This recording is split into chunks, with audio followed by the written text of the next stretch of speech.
여러분 반갑습니다. 시촌입니다. 자, 멋진 전원주택이 있는데요. 등기의 을구를 좀 보겠습니다. 집주인이 있습니다. 집주인이 있는데 2022년 7월 1일 날 최초 근저당권이 설정이 돼요. 요 근저당권자는 은행도 아니고 캐피탈도 아니고 대부업체도 아니고 지인인 것 같습니다. 지인, 집주인이 아는 사람. 채권 최고의 1억 9,500만 원 설정하고 돈을 집주인에게 빌려줬어요. 뭐 얼마인지는 모르겠습니다. 개인 간의 거래다 보니까요. 그리고 나서 약 1년 있다가 이 집주인이 또 다른 지인에게 채권 최고의 5천만 원 설정해주고 또 돈을 빌려요.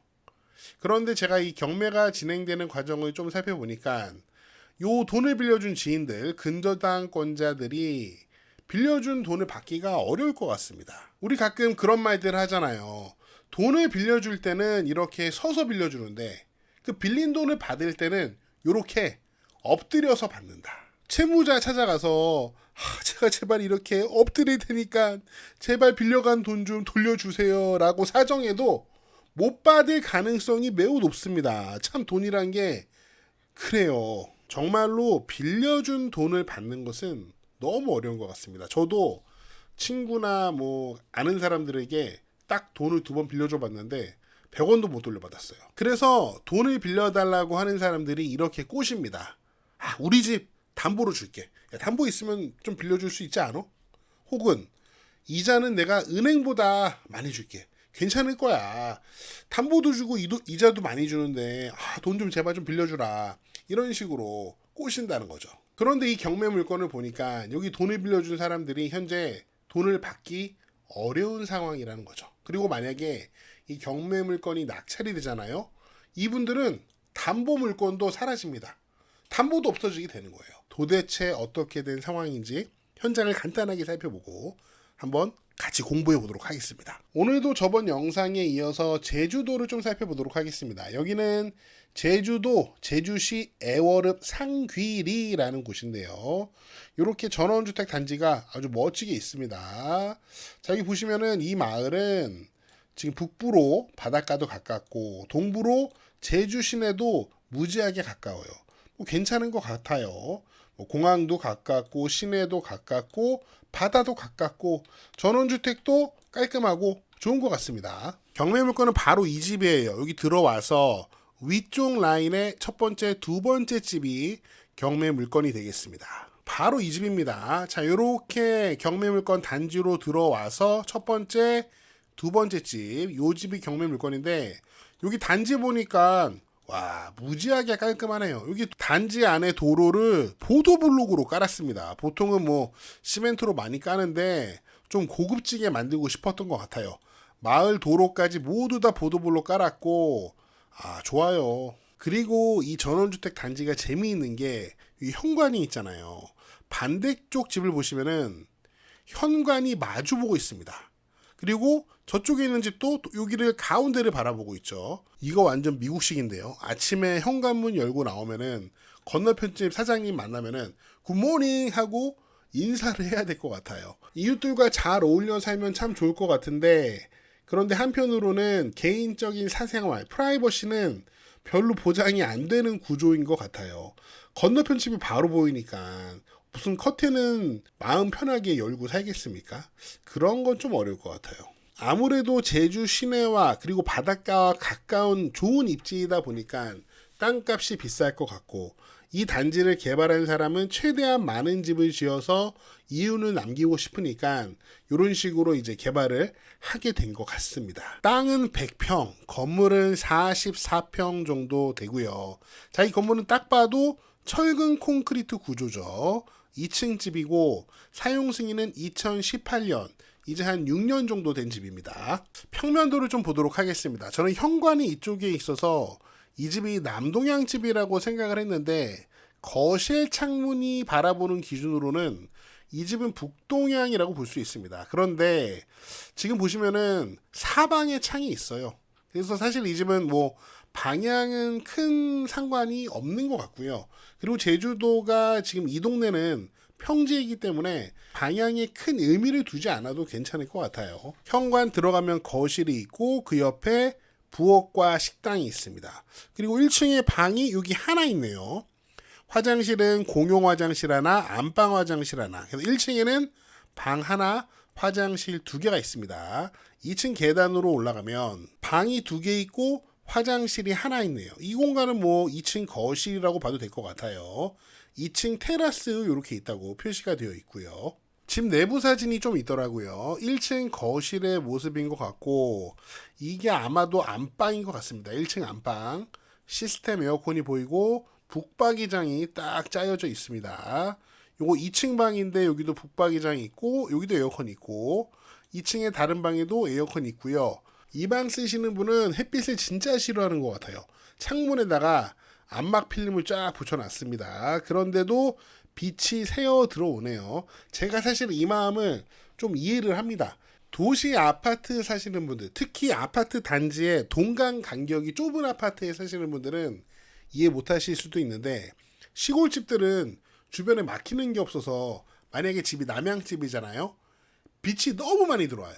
저희 집은 강원도 평창의 남양집인데 한겨울에도 햇빛이 잘 뜬 날에는 거실 창문을 만지면은 뜨거워서 창문을 만질 수 없을 정도예요. 그래서 저는 사실 도시에 살 때는 선크림을 전혀 바르지 않고 살았거든요. 근데 시골에는 집 안에서도 햇빛이 너무 잘 들어오고 집 밖에 나가면 그냥 직사광선을 엄청 쐬니까 제가 요즘에 선크림을 진짜 열심히 바르고 있습니다. 그래서 이 창문에 암막 필름을 이렇게 싹 발라놓은 이 방 사용자의 마음을 좀 이해를 할 수 있을 것 같아요. 그 다음 땅을 좀 살펴봐야 되는데 매각 물건 명세서를 좀 보겠습니다. 매각에 포함된 물건을 표시한 건데요. 여기 위에 보면은 대지가 있고 매각이 지분이래요. 3075분에 333이래요. 그리고 건물은 1, 2층 전부거든요. 그러니까 토지는 지분이고 건물은 전부예요. 아이 뭐 이딴 걸 소개하고 그래 그렇게 생각하실 수 있는데 그런 건 아니고요. 이거는 여러분이 아파트 생각하시면 됩니다. 그 요즘에 유명한 로제의 아파트 그게 아니고요. 그 아파트네요. 아파트 등기를 보면은 집합 건물이고 아파트 건물에 대지권이 붙어 있잖아요.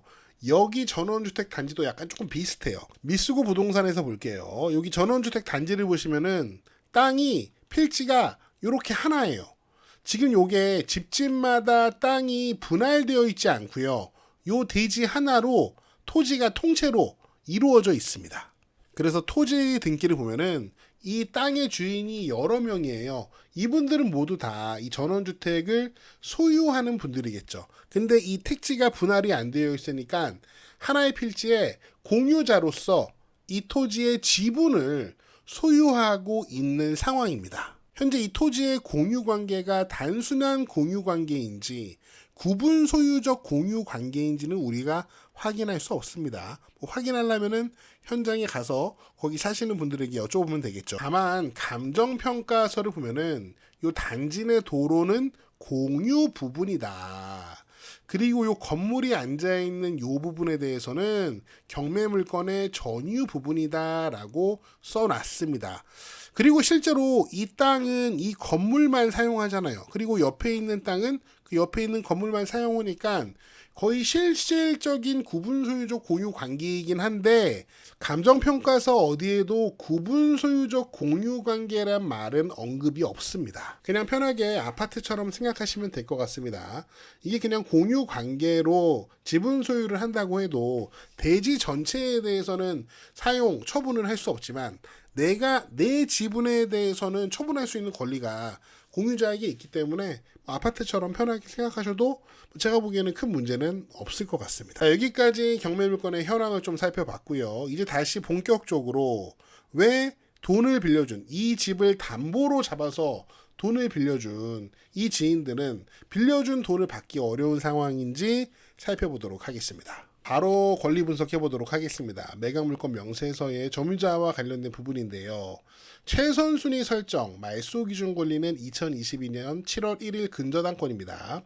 이게 아까 우리가 봤던 첫 번째 지인의 그 근저당권이에요. 그런데 여기 점유자가 있죠.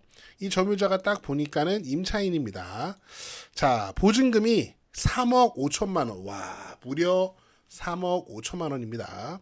그리고 전입한 날짜를 보니까 2021년 7월 5일로 근저당권보다 무려 1년이나 앞섭니다. 그러므로 대항력이 있는 임차인이에요. 그러니까 요 임차인은 경매 과정에서 전세금 3억 5천이 모두 배당되지 않으면 그 나머지 전부가 낙찰자가 인수하는 조건입니다. 대항력 있는 임차인이 있는 무시무시한 경매 물건이죠. 자, 현재 이 임차인이 경매 신청 채권자고 여기 보시면은 최선순위 전세권자예요. 이 집에 전세를 들어갔는데 다른 권리는 없었고 이 전세권이 1등이라는 거죠. 그러니까 경매 과정에서 이 전세권자는 아마 상당한 금액을 배당받을 가능성이 높습니다. 현재 전세금 3억 5천을 돌려달라고 경매를 신청한 상황인데 만약에 이 집에 관심 있는 분들은 경매 비용을 포함해서 3억 5천보다 조금 높게 이제 입찰을 하시면은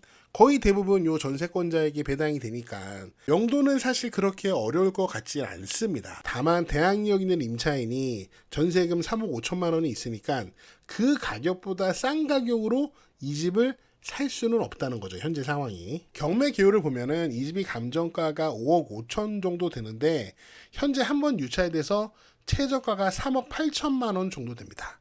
만약에 다음 매각기일 3억 8천만 원보다 높은 금액에 낙찰이 된다면 아마도 전세권자는 3억 5천 모두 배당받고 나갈 가능성이 높겠죠. 그렇기 때문에 이 전세금 3억 5천은 아마 받을 가능성이 높습니다. 만약에 이 집을 마음에 들어하는 사람만 나타난다면요. 문제는 이 집을 담보로 돈을 빌려준 지인들이 현재 돈을 못 받을 상황이라는 겁니다.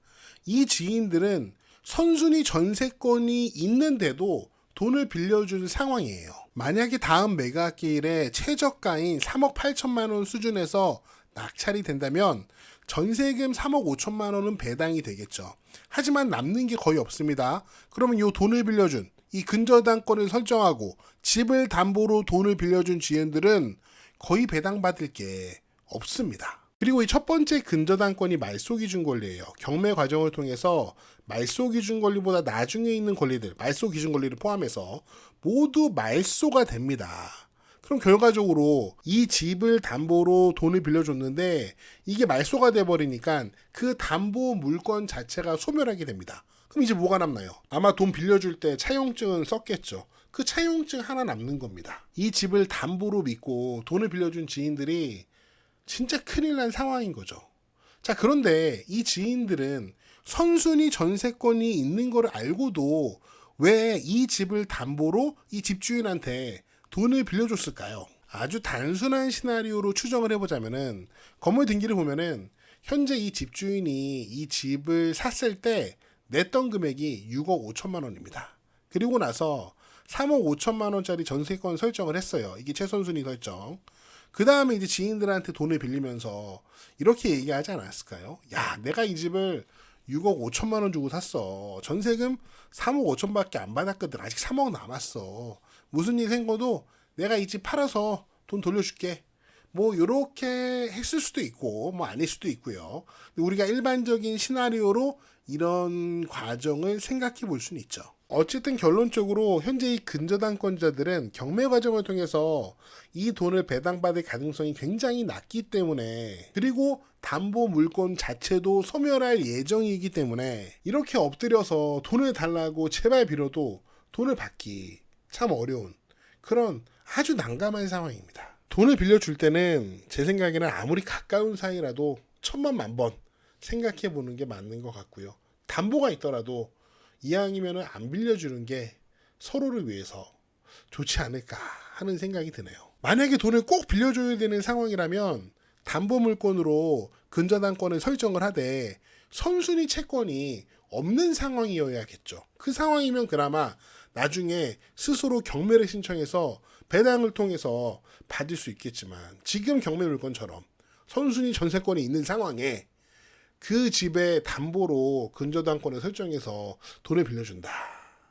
참 위험한 선택인 것 같습니다. 네, 제가 준비한 내용은 여기까지고요. 여러분은 어떻게 보셨는지 여러분의 다양한 의견을 댓글로 남겨주세요. 저는 다음 영상에서 더 재미있고 유익한 내용으로 돌아오겠습니다. 여러분 시촌 어게인. 북동쪽엔 창이 별로 없네. 이 집은 남동향 집이구나.